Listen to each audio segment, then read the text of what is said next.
We on Fire Sports Podcast, the spot, season number 4, episode number 55. Man, first and foremost, man, I appreciate you guys checking in, man. If it's your first time listening, we on Fire Sports Podcast, the spot.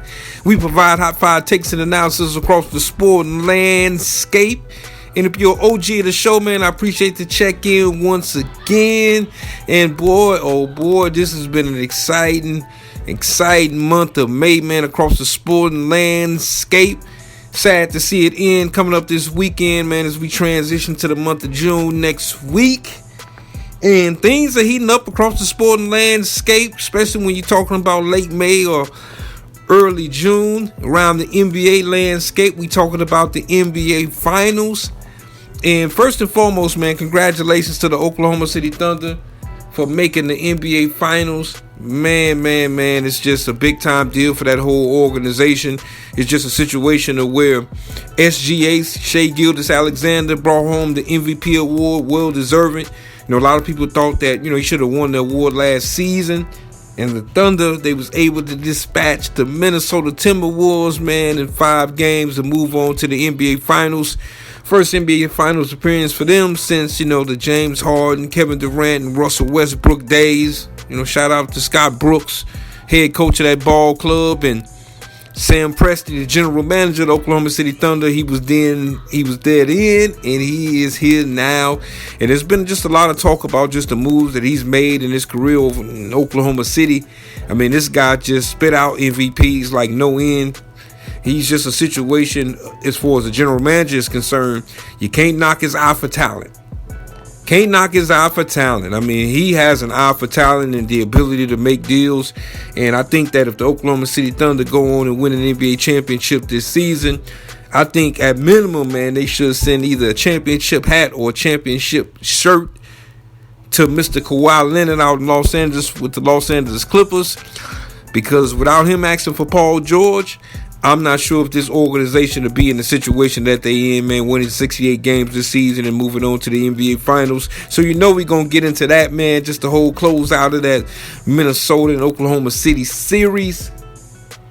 Also, can't forget about those Knicks and those Pacers, man. The Knicks and the Pacers in the Eastern Conference Finals, as the Knicks was able to stay alive like the Bee Gees, win game number 5, man, at Madison Square Garden. In a game that they basically, in my opinion, they was dominant from beginning to end in it. And the series ships back to Indianapolis, where the Pacers have an opportunity in game number 6 to go to their first NBA Finals in 25 years. And this is an organization, came from out of the ABA into the NBA, man, back in the late 70s. Have had some good teams over, just their run, but they've only been to one NBA Finals. And last NBA Finals that they went to, you had Larry Bird as the head coach of the Indiana Pacers. You had Reggie Miller being that star guy for the team, still holding it down, and just, bevy of different guys, Jalen Rose on the squad, the Davis brothers, Dale Davis, and Antonio Davis, holding it down for the Pacers back then. And they have a prime opportunity, man, coming up in game number 6. Indianapolis is just going to be, on one. It's going to be an exciting atmosphere, must-see television, man, as we kick off the weekend in the NBA slate. Also, some that you guys may have forgotten. I know it's been, just put out there as far as, advertised and, all season long, man, but we getting down, man, to the last couple telecasts of TNT, man, from an NBA coverage standpoint. It might be the final game, if the Pacers are able to win game number 6 in Indianapolis. So that's going to be an interesting situation. Obviously, they're going to move forward inside the NBA, license over to ESPN. So you definitely see Chuck, Shaq, Ernie, and Kenny next season. But, for Turner Sports, man, for their legacy as far as NBA coverage, I was around in 1989. You know what I'm saying? I remember when, TNT got the coverage. TBS actually had NBA coverage, man, back then. TBS was holding it down real strong. And obviously, talking about, the great Ted Turner, making all that happen back in the day. But just seeing where, the NBA is now, NBC coming back into the fold of NBC coverage, straight 90s style.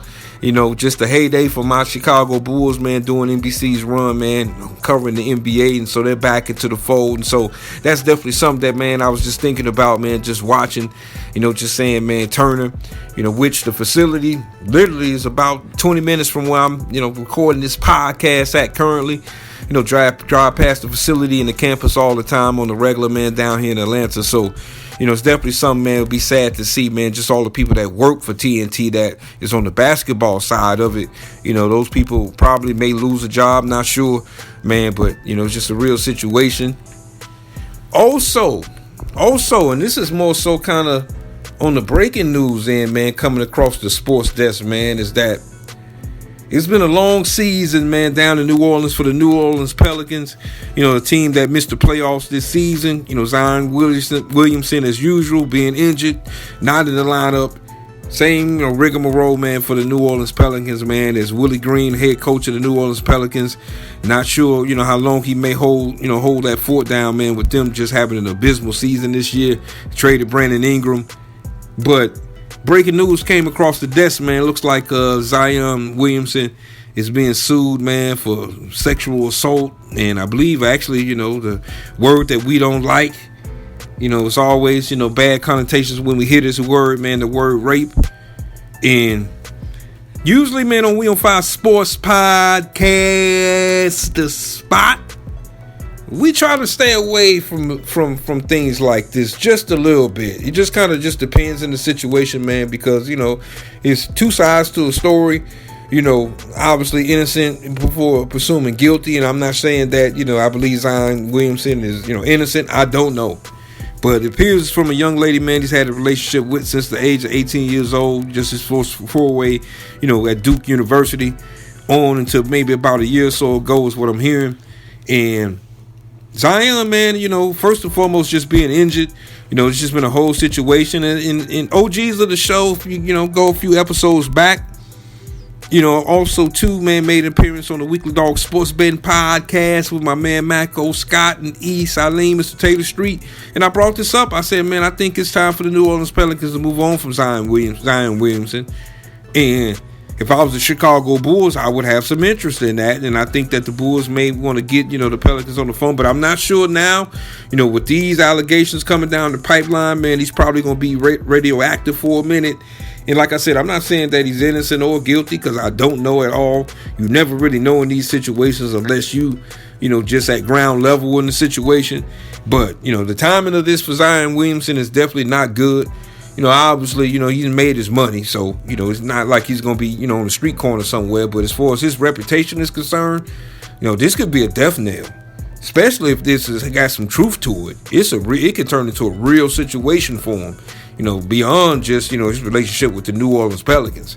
So, we'll see, man, what this thing kind of do, man. But it definitely came across the desk, kind of took me aback when I saw it, man. And just we'll see, what the future holds in that whole situation. Finally, man, just going to get into a little bit of baseball, man, coming up as well. The Dodgers coming up this weekend. Got the Yankees, man. This is a rematch of the World Series. And, I'm going to get into that a little bit, man, and kind of what I see across Major League Baseball, man, as we about the, first little, month plus of the MLB season. So, man, I appreciate you guys checking me out, man. Coming up, we're going to get into these NBA playoffs. Also, too, as I mentioned, we're going to get into a little bit of baseball out here, man, just across the diamond, man, as things are, kicking off across the diamond. Also, too, we're going to get into a little bit of NFL, man, just that whole situation, man, out there in Pittsburgh, man, with the Pittsburgh Steelers. It's an organization that, to me, still don't have a starting quarterback. One that's, give you an opportunity to try to win some ball games, man, in that rough and tough AFC North. So I'm just going to get into that and just that whole situation with, obviously, Aaron Rodgers and just, I don't know what's cracking, man, but I'm going to get into it. So, man, once again, I appreciate all the love and the feedback. I appreciate your ear. We on Fire Sports Podcast. That's right.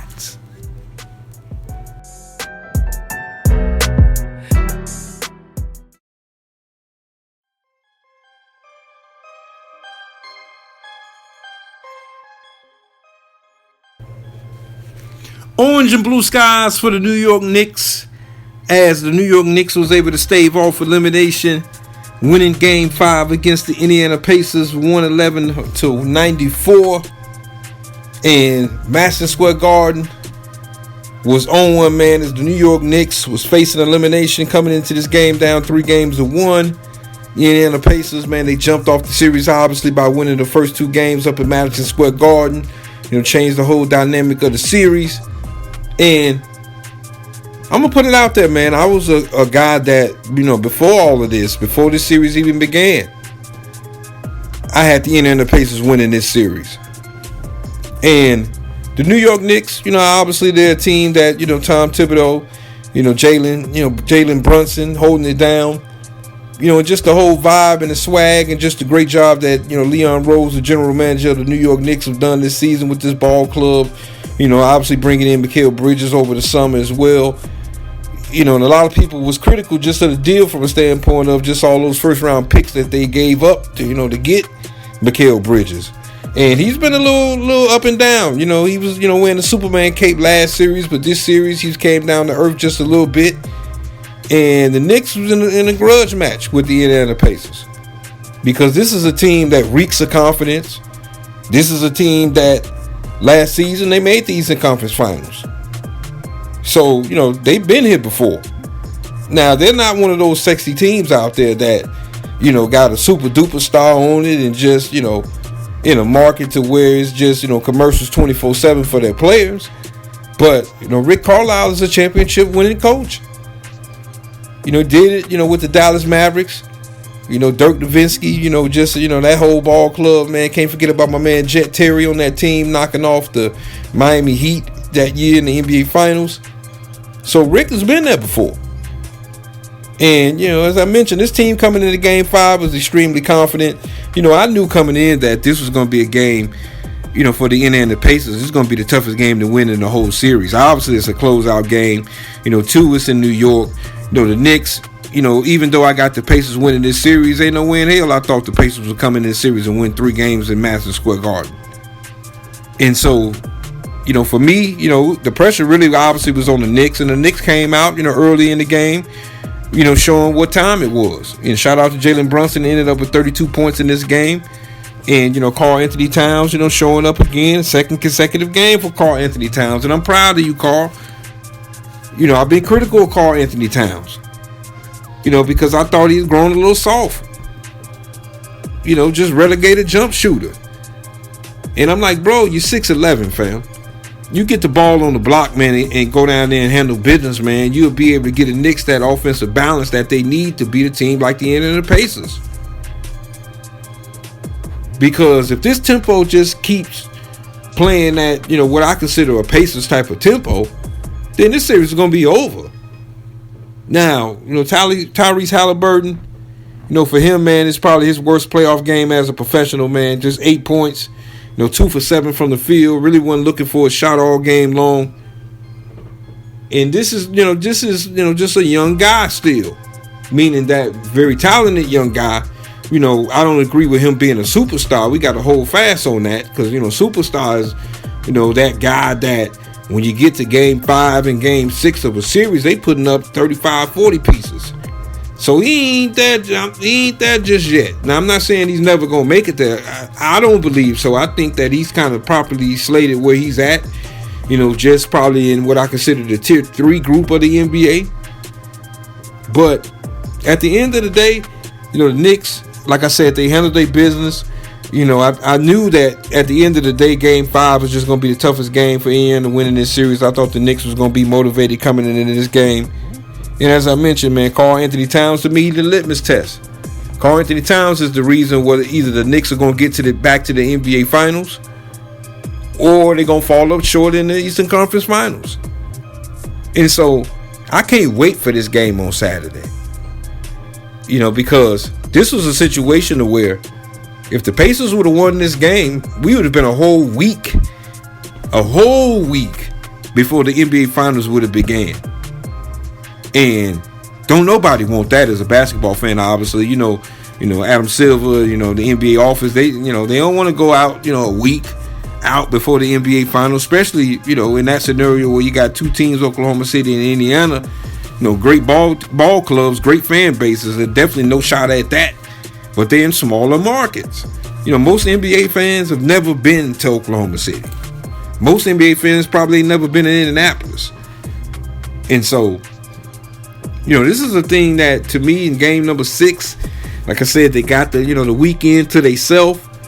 I think that Indiana's going to be on get back mode, obviously, just with their great fan base up there in Indianapolis. And I think it starts with Tyrese Halliburton. He's got to give you a 25 piece in this game, at minimum 25. Because Brunson going to give you 30 every night, every game. He getting 30. So to me, with Halliburton, if he can control the pace of game number 6, and he can go out there and give you at least 25 points, I think the Pacers will be in a good situation. And also, too, I can't let the others off the hook as well for the Pacers. Guys like Pascal Siakam, a guy that got an NBA championship. In game number 5, he shot 5 for 13 from the field and had 15 points. That ain't enough. That ain't enough. The Pacers need at least a dub out of him, easy. An easy dub out of him. Also, too, Miles Turner. He's gotten outplayed by Karl Anthony Towns basically for most of the series. At least for me, the last 3 games of the series, he straight got outplayed by Karl Anthony Towns. So he's got to step up. Nembhard got to step up. And so this is going to be an exciting foray, man, as we go into game number 6 of the Eastern Conference Finals. Like I said, man, I can't wait. And, I predicted, Indiana versus Oklahoma City in the NBA Finals. We'll see what this thing do. I don't think the Knicks are dead by no stretch of the imagination. I think this is definitely still a series. The entire pressure is on the Indiana Pacers at this point to hold serve at home and move on to the NBA Finals. The pressure is all on them, and we'll see. As I mentioned a little bit earlier, I mean, they got a ball coach that invented it, to the mountaintop before. Rick Carlisle know what he's doing. He won a championship as a player back in the day for the Boston Celtics on that great 86 team. So, he's a guy that has experience. Like I said, Siakam has experience. This has been a even-tempered type of team all season long. And so we'll see what it do, man. But as I mentioned, since I do have the Indiana Pacers winning this series, man, I think they do close it out in game number 6. I just think that, for me, the Knicks, when you lose 2 games, the first 2 games of the series at home, man, against a team like Indiana, meaning that a team that has confidence, has been to the Eastern Conference Finals as late as last season, I just think that's too much to get over. And, I obviously made my prediction even before that whole situation happened up in New York in game 1 and game number 2. But I just think that the Indiana Pacers, man, I think they move on. They win game number 6, man. The Indiana, man, get themselves back to the NBA Finals since the year 2000. Imagine that, man. And coming up, I'm going to get into the Oklahoma City Thunder. Got the Oklahoma City Thunder, man, getting to the NBA Finals, knocking off the Minnesota Timberwolves in game number 5, which really wasn't a game at all. I'm going to get into that, man, coming up. Also, too, going to dive into just a little bit of baseball as well, and I'll get into just that whole situation, man, up in Pittsburgh with the Pittsburgh Steelers and that whole quarterback situation, man. First and foremost, I appreciate all the love and the feedback. I appreciate your ear. We on Fire Sports Podcast, the spot.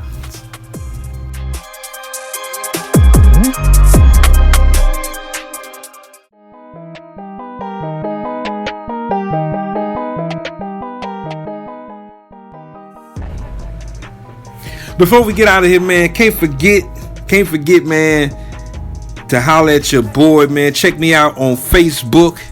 We on Fire Sports. Definitely going up on there, man. Posting all the podcasts over there as well. Also, too, can't forget to check me out on Podbean.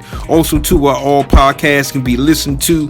Also, too, man, check your boy out on Facebook, man, at We on Fire Sports Podcast. Also, too, on Twitter at We on Fire Sports. And before we get out of here, man, we're going to talk some NFL, man. Got to talk some National Football League, man, as we're now about 100 days out of the NFL season. There's just been a lot of little chatter, man, and, it's just a whole situation to me that still ain't been rectified as of yet. Just the whole quarterback situation, man, up there in Pittsburgh, man, for the Pittsburgh Steelers. We talked about this probably, I would say maybe a month and a half or so ago. We would have all thought it was just, imminent that Aaron Rodgers would be a Pittsburgh Steeler at this point. They made the big time trade for DK Metcalf, man, from the Seattle Seahawks for a second round pick. Also, too, broke him off with a little bread once he landed in Pittsburgh for DK Metcalf. And, you would think, the Steelers know what type of division they in. They're in the toughest division in the National Football League. A division where you could put up a 35-piece and still lose. So, to me, I thought they were making steps to try to improve their offense. Then we had to trade George Pickens to the Dallas Cowboys. They moved on also, too, from Najee Harris. And so, now they're in a situation where I don't know what's going on up in Pittsburgh. Now, we had Terry Bradshaw, man, the great Terry Bradshaw. To me, a Hall of Famer. Obviously, we see him every week during the NFL season on Fox. I just think that Terry, to me, as a player, he still don't get all the way his just due, man. Just a guy that went 4 Super Bowls, man, for one of the most legendary Pittsburgh Steelers and teams of, NFL history. He came out with a couple comments, man, the other day, and he's always had his little strife, man, up there with Mike Tomlin. He said some comments. Mike Tomlin has never really responded, per se, just showing the class act that he is. But Terry, was critical of just this whole situation and, just saying like, hey, Aaron Rodgers, man, gonna retire somewhere then. And a lot of people feel that way, because a lot of people feel like this guy's a diva. And I feel that way as well. We all know Aaron's a diva. I mean, who don't think that at this point? To me, last season, was coming off just his, first real season up in New York, man, after the injury and, the first first drive of the season. And then coming back this year, man, it was high hopes for the New York Jets. And I thought Aaron Rodgers, he played okay football. I think that, his days of being a top 5 quarterback in the National Football League, those days are over. I still think he can be a top 10 guy, though. And you can win in this league with a top 10 guy. You can win a Super Bowl. I mean, we've seen it before with guys who weren't even close to the top 10. Can't forget about, the Tampa Bay Bucks winning in 2002, man, with Brad Johnson as the quarterback. So, also going just a little bit further back than that, 2000, my man Trent Dilfer for the Baltimore Ravens. So, you can still win a chip with Aaron Rodgers. It's just really about the team that you put around him, and just you got to get out of the circus situation with him. But right now, Pittsburgh is painted in a corner because they had ample situations to try to draft Shedeur Sanders. They passed on him, passed on a couple other guys, man, during the NFL draft, like they had a backdoor deal with Aaron Rodgers, and maybe they do. But, man, we in June at this point. And there hasn't been just, situation of where these two have put the ink to the paper. And so we'll see, man. We'll see what this thing does, man. I if you'd have asked me, man, probably back at the end of March, April around the draft or something like that, would I still be talking about Aaron Rodgers and the Pittsburgh Steelers? Nah, I wouldn't have believed it. But this is where we at with it. And so we'll see what Pittsburgh do, man, moving forward, man. It's definitely gonna be interesting to see. If you ask me, man, to put a percentage on it, man, I think, to be honest with you, right now, for me, you ask my opinion, I think it's 50-50. I think he got one foot in the door and one foot out the door. So there's a chance for me that Aaron Rodgers possibly could retire for the National Football League. So, we'll see what this thing do, as I mentioned, man, for Pittsburgh, man, across the whole National Football League as well, man, as we're getting a little bit closer to the start of the NFL season. But we're going to switch gears just a little bit, man, and we're going to get into Major League Baseball, man. As we got coming up this weekend, man, we got the New York Yankees, man, taking on the Los Angeles Dodgers. All who knows, these two teams matched up in the World Series last season. And, it obviously went the Los Angeles Dodgers' way, man. I can't forget, just on opening day, man, Q coming through with the 6-4, man, with the trophy in the back. Straight LA style. This is a team that, won the World Series during COVID. So, they obviously couldn't have a celebration at that time. But it was good, man, to see, the Dodgers win the World Championship, man. Thought they were the best team in baseball, man. Baseball is really about, who got the biggest, checkbook. And the Dodgers and the Yankees got the two biggest checkbooks in the whole sport, and this is why these two teams got to the World Series last year, and there's a chance they may get to the World Series this year, even though I think that the Yankees are not the best team, as they or they're a lesser team than they were as compared to last season, especially losing Juan Soto. He was a guy that was huge for them, man, getting them to the World Series last year. So I just think that the Yankees, they're a little bit down. That division has been a little bit down, man. The AL East. I just think that, right now, baseball is a long marathon, man. So, it's teams right now that's just kind of caught, within, just within the division that may have a chance to make a run, man, during the season. We'll definitely see about that. I'm also, too, hearing about, Ohtani and the Los Angeles Dodgers, man, them revving up, him just on the pitching end. This guy's had basically 2 Tommy John surgeries. But, what I'm hearing is really Ohtani, man, that just want to, put the best foot forward as far as still being a pitcher. Obviously I think he's the best player in baseball. I think that nobody would disagree with that. I mean, just from the bat alone, if he didn't pitch at all and it was just the bat, he would be the best player in baseball. And no disrespect, obviously, to the other side, Aaron Judge. Aaron Judge has been outstanding, man. Another traditional, bit back Yankee, just putting in work. And so, as I mentioned, man, the Yankees, leading the AL East, looks like, man, it's just going to be a division they probably going to run away with, man, unless the Tampa Bay Rays, a team right now that's really an orphan team, with their whole stadium situation down there in Tampa, man, due to the storm. This is a team that, right now, the ironic part about it is that they're playing at, the Yankees training camp field, Hal Steinbrenner Field, which I've seen many times in my visits down there to Great Tampa, Florida, but that AL East looked like it might be a wrap. Definitely got to put some respect, man, on the Detroit Tigers, man. This team has been leading the AL Central all season long, man, just playing some good baseball, man. They went through a little skid, but, they've been able to, over the last week, put in work, man. Has won 4 games in a row, man, as they sit atop the AL Central, man, with Cleveland, being about 6 games back so far. The West, the AL West, it's a situation, man, where AL West is always going to be tight, especially when you talk about the Houston Astros. Seattle's playing some good ball this year as well, man. And, so it's just really about, just really those 2 teams in that division for me. And I think the Rangers is basically going to be about a 500 ball club all season long in that division. In the National League, man, I definitely got to put some respect on my Cubs, man, on my young Cubs, man. This is a team that, obviously leading the NL Central. Just high hopes for the Cubs all season long. I think, we'll be able to kind of hold this division down, man. Shout out to St. Louis, though, man. They've been playing some outstanding ball probably over the last maybe 10 to 12 games, man. They definitely caught ground with the Cubs, only a couple games back from us presently. So we'll see. And obviously the Brewers, man, they're a team that, to me, they'll be a team that I think that might be able to pick up the pace a little bit later on in the MLB season. And obviously, we got the NL West, man. To me, that's the best division in Major League Baseball, man, with the Dodgers, Padres, and the Giants all playing good baseball, man, so far this season. With the Dodgers, obviously, like as I mentioned, leading the division. So it's going to be a good series, man, coming up this weekend, man, between the Dodgers and the Yankees. I'm definitely going to be checking it out, man, just getting more and more, man, in the baseball, man, as the NBA season obviously is about to wind down. As we got the finals coming up, next week. And so we'll definitely see what it do. But speaking of the NBA, man, congratulations once again to the Oklahoma City Thunder. This is a team that's gotten themselves back to the NBA Finals, man. First time being in the NBA Finals since, obviously, KD and Westbrook and young James Harden.